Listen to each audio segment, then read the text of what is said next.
قدم بڑھایا ہے تو ہم اس کے ساتھ قدم بڑھا کر کے اس کا ساتھ دیں۔ اللہ کرے یہ محفل نور شرف قبولیت سے مشرف ہو جائے۔ آمین۔ میں تھوڑی دیر کے لیے ایک خاص موضوع پہ آپ سے گفتگو کرنا چاہتا ہوں، مگر اس سے پہلے حصول برکت کے لیے اپنے آقا کی بارگاہ میں بلند آواز سے درود پاک پڑھ لیں۔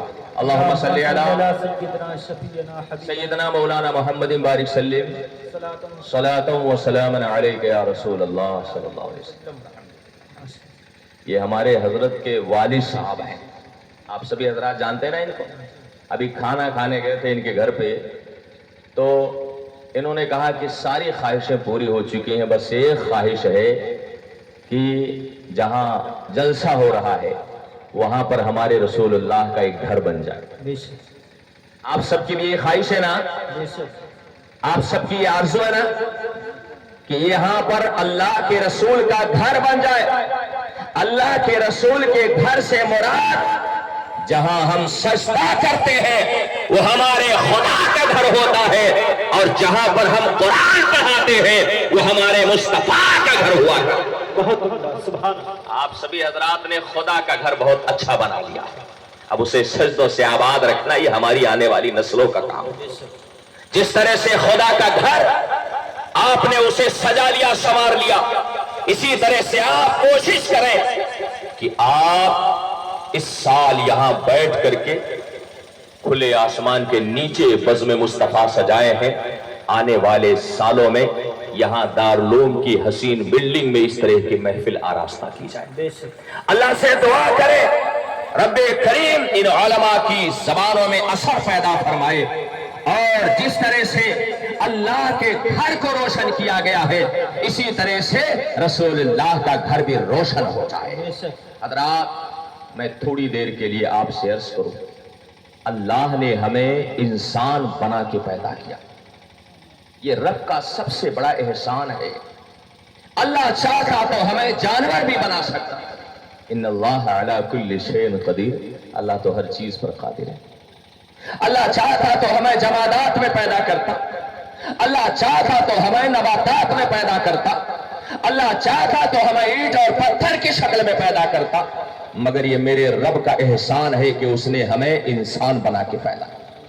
اور انسانیت کے لیے اعزاز اور انسانیت کے لیے تمغہ اعزاز و افتخار یہ ہے کہ اللہ نے خاص اپنے دستے قدرت سے پتلے انسانی کو تیار کر کے اسے کمالات و اعزازات کے ساتویں آسمان پر پہنچا دیا، اور پھر اس کے بعد جب پتلے انسان تیار ہوا اللہ نے اسے فرشتوں کا مسجود لہو بنایا، اور اس کے بعد جب اللہ نے انسان کو جنت میں رہائش کے لیے حکم دیا تو اس وقت اللہ نے انسان کو ملائکہ کا مخدوم بنا دیا۔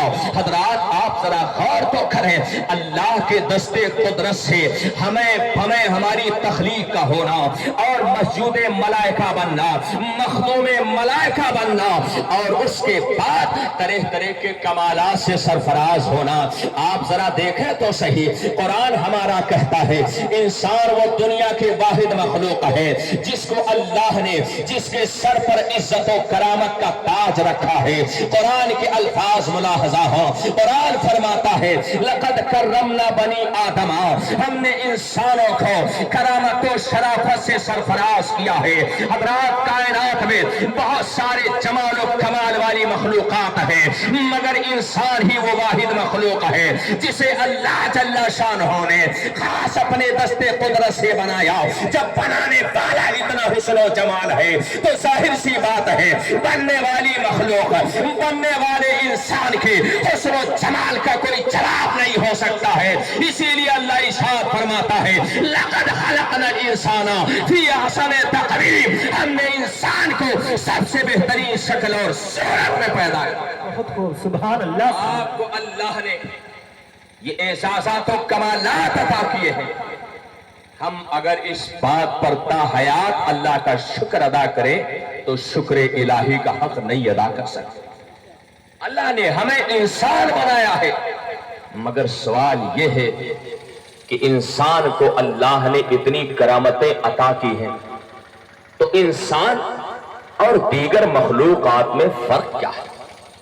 وہ کون سا جوہر ہے جو انسان کو تاج کرامت عطا کرتا ہے اور اسے جانوروں کی دنیا سے نکال کر کے انسانیت کے تخت پر بٹھا دیا کرتا ہے؟ آخر وہ کون سا عنصر کمال ہے جو انسان کو یہ مقام عطا کرتا ہے؟ وہ کون سی شے ہے جو انسان کو انسانیت کے معراج تک پہنچاتی ہے؟ حضرات، آپ اگر منطق و فلسفہ پڑھے ہوں گے تو آپ کو اس بات